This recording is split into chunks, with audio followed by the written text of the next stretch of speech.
Hello everyone. Today is one of those rarest of rare things.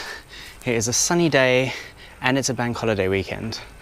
Who would have thought that that would ever be possible? And rather than being out in the sun and sun tanning, I have a job to do.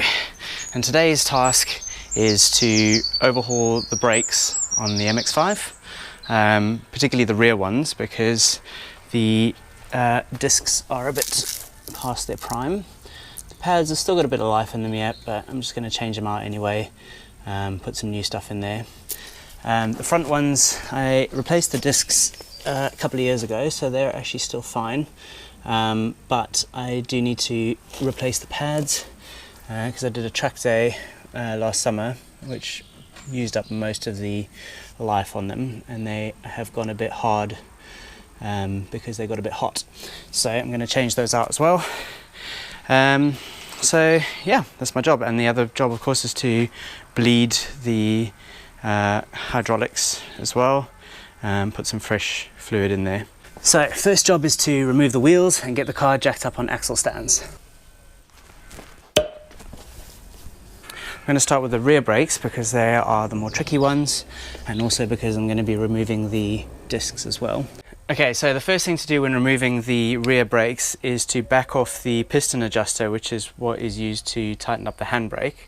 So on the back of the piston here, there is a 14mm bolt, and that just is a cover for a hole, and inside that is an Allen key adjuster, which allows you to back the piston off. So you've got to do that first before you start doing anything else. Okay, so that's what it looks like. Just make sure you don't lose it.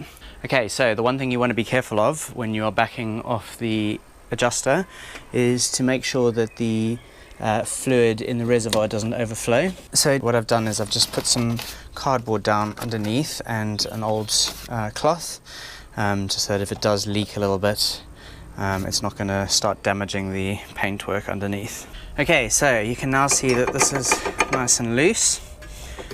So that is pretty much ready to come out now. Right, now one thing that can sometimes happen is this little adjuster thing actually falls right out, as it has done here. Don't panic, it's fine, it can just go back in again. You can just locate it on the end of your Allen key and then just pop it back in. Homemade ice lolly. Can't beat that on a nice sunny day. Right, so next job is to take off the lower caliper bolt, which has this little plastic knobby on it. I'm going to get that off first, and then basically just slacken off the bolt and pull it out. Okay, there's our lower caliper bolt. Right, now one trick which one of the members of the MX5 club mentioned was if you remove this handbrake cable, it makes it much easier to put this caliper up out of the way once you remove it from the side of the disc. So basically there's two 14mm nuts on there, and you can just slacken those off and then just move the whole thing out. Right, now we should be able to pull this back. And there goes one of the shims. We're going to replace those anyway, so it's not really a big deal. And then now this top one should just basically pull back.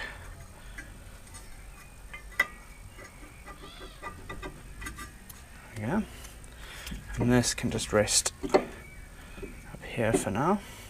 Okay, so let's just remove this. Right, and now we can just take that off. So having a look at this now, actually wasn't in as bad a shape as I thought, but there is a bit of a ridge here, but these would probably do for another couple of years, I reckon. But I'm going to replace them anyway because I have new ones. Also, the pads have a fair bit of meat left on them actually, not bad at all. So they were in better shape than I thought. Alright, here's my new disc, which just basically goes on there. Now, first thing to do is to actually clean this up with a bit of brake cleaner, because from the factory it actually comes with this protective grease on it, which is meant to stop it from rusting. Okay, so before I fit everything back together again, I'm going to re-grease these pins. Now, one thing I was told is that you should never ever use copper grease like you would on the back of the brake pads, because copper grease is basically designed to be an anti-seize compound, but not a lubricant. Instead, what you should use is a high temperature grease, like lithium grease, which this is, which is stable at high temperatures, but it is a lubricant rather than just an anti-seize. Okay, so I have applied some grease to the pin there. There's another pin down here which I put some grease on, which goes in the bottom one. Now I'm going to fit the new pads on here. So these are the same on both sides, and basically you fit one in like that, and then the other one goes in like that.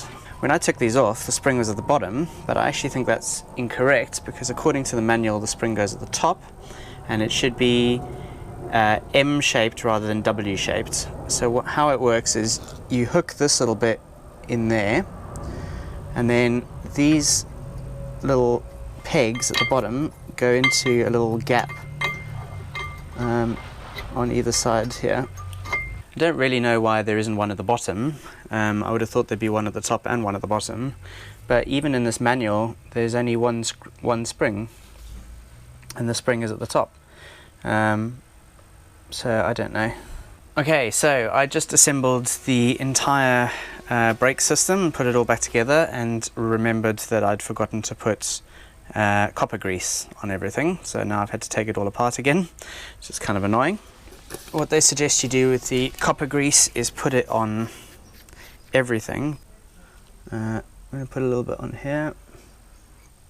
These are the moving parts of the brake.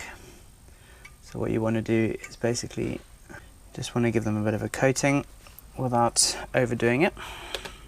Okay, so now we're just going to put a bit more copper grease on the shims. It says you should put on both sides of the shims, but these shims are actually pretty hard attached to the face of the pads, so I'm just going to put them on the outside. And now you should be able to drop this back onto this pin here. Just watch this little rubber thing, it doesn't get damaged. And then this should seat over like that. Oh, just watch the rubber at the bottom as well. And then we just pop the lower pin in. Oops.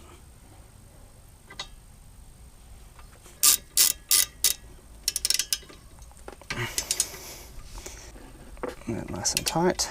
Right, so the next thing we want to do is put the adjuster pin back in the back here, and then we basically just adjust this back up again until the pads start binding on the disc, and then we back it off a little bit. Okay, so they reckon once it's tight you back it off 1/3 of a turn, so let's try doing that. Now that seemed a bit tight to me still, so I'm going to back it off a bit more. I'm going to back it off a little bit more even. We don't want the brakes to be binding too much, otherwise they're going to get hot and that's going to ruin the pads. Right, so last little job then is to fit this nut back onto the adjuster hole, and now we just got to fit the handbrake cable back on again. Okay, now we just have to fit this adjuster thingy. So we have one washer on each side. I need two 14 spanners. Again, you don't want to over tighten this because it'll just make it very difficult to untighten, but you don't want it coming off in the middle of the road. Right.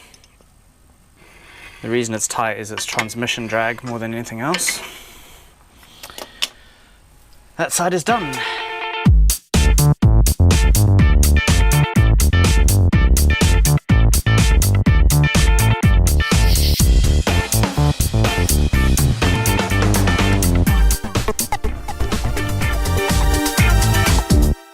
Okay, so as I mentioned earlier, I'm not going to change the discs on the front brakes because they are relatively new. A little bit scored, but I think they'll be fine for another round. I think I'll do them on the next one. So all I have to do on this one is remove the caliper, take out the old pads, put in the new ones, and replace everything back the way I found it. This one's pretty easy. It's just a 14mm bolt at the bottom. It says 12mm in the manual, which is ridiculous, but it's a 14. It's tight. Jesus. I may need the breaker bar for that. It's a bit of an awkward angle as well, which doesn't help. There you go. Whew. There's our pin.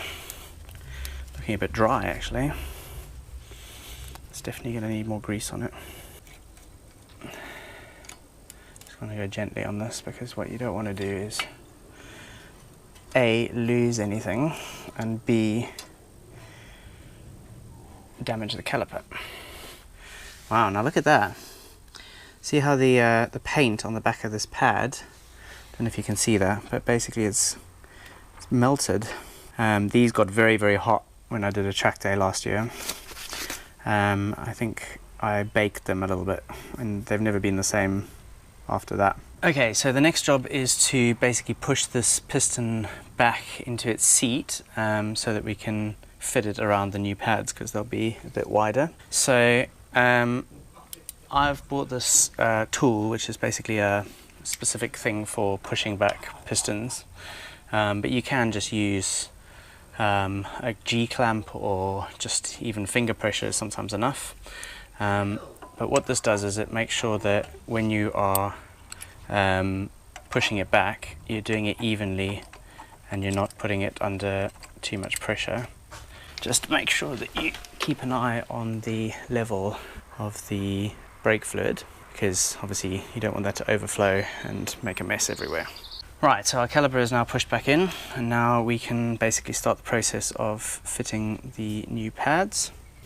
Before we do that though, let's just clean this out a bit better.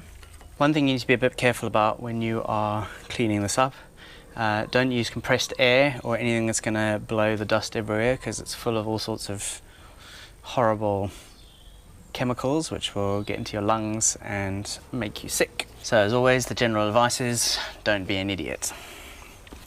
Right, let's get a little bit of copper grease into these areas here.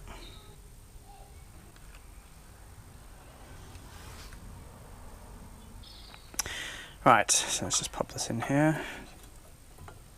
Just fits in like that. The one on the back just fits in the opposite way. Okay, in you go. And then the top one. No. No. Okay, springs are in place. So now we have to try and drop this onto here before they all disintegrate. There we go. Yay! There we go. We're in place. Right, pin back in there.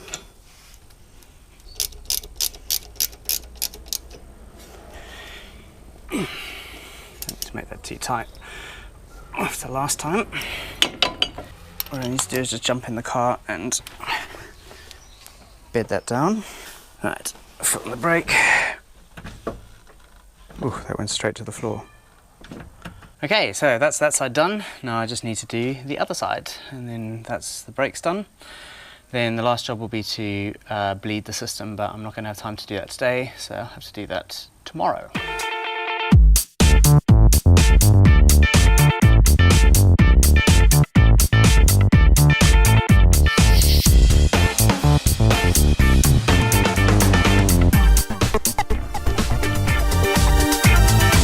Okay, so it's day 2 of my brake overhaul, and the task for today is to bleed the whole brake system. So we're going to basically completely replace all the fluid in there and also run new fluid to each of the brakes. So, in order to do this job, I have this little thing. What it basically is a one-way valve.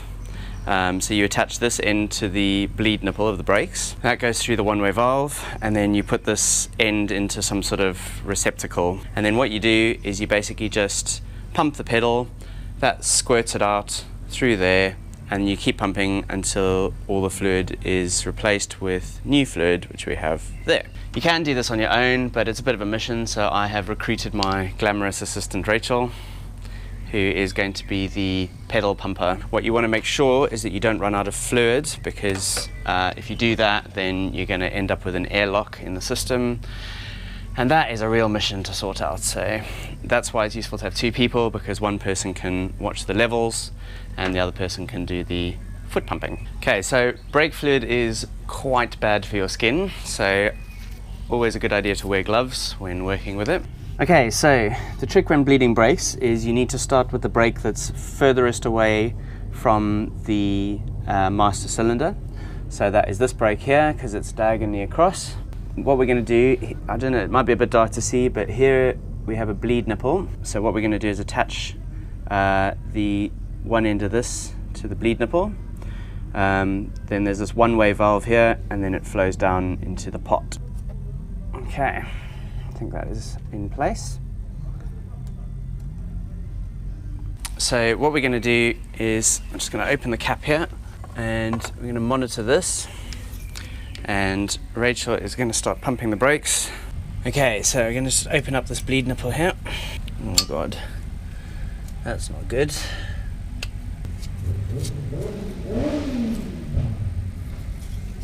Looks like that's stripped. Right, I've managed to slacken off this bleed nipple now. Unfortunately, someone had stripped the nut on that, so I had to use some vice grips, but I did manage to get it open. And now Rachel is going to pump the brake pedal. We'll be able to see the fluid coming out. Okay, babe, when you're ready. There we go. Keep going. Okay, stop. Right, now we need to go and check the level. Okay, so the level is getting a bit low, so we're going to just top that up with some new fluid. Okay, keep pumping, babe.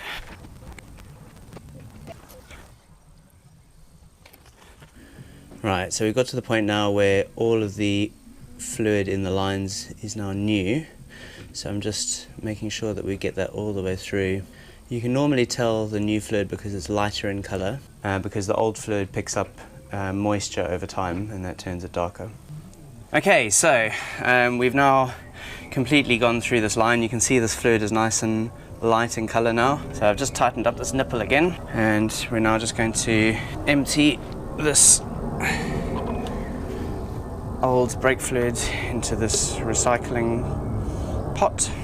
Right, so that's that side done. And now basically we repeat this process again for the other side on the rear, because that's the second furthest away, and then we'll do the front, and then we'll be job done.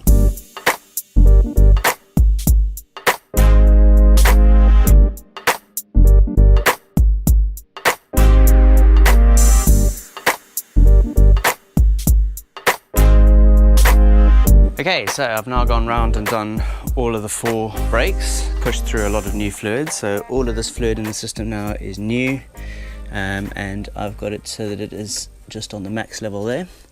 As the brakes wear, that will drop down a bit, but hopefully I won't need to top that up again until the next time I do this job. Right, so I think what I'm going to do now is I'm just going to do the clutch as well, seeing as I'm here and I have all the equipment ready, and then that'll be another job done as well. Right, so the clutch is a little bit more of a fiddle because the nipple is right in there. So what I'm going to have to do is just do the same process again, and then we pump it through until we've got new fluid coming through there.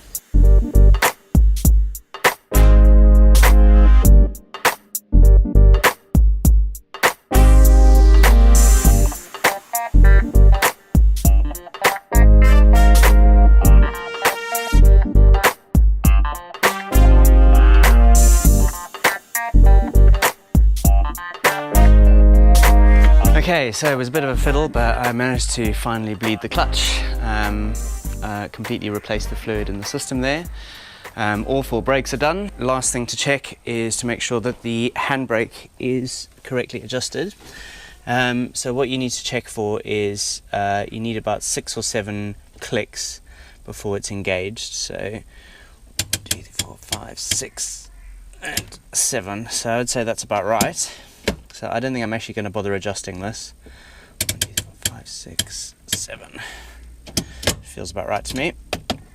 If you do need to adjust it, basically you take off this plastic thing, which there's a little screw down there for that. And then inside there is a little adjuster screw thing, and you basically turn it clockwise to tighten it and anti-clockwise to loosen it. So that, I think, is job done.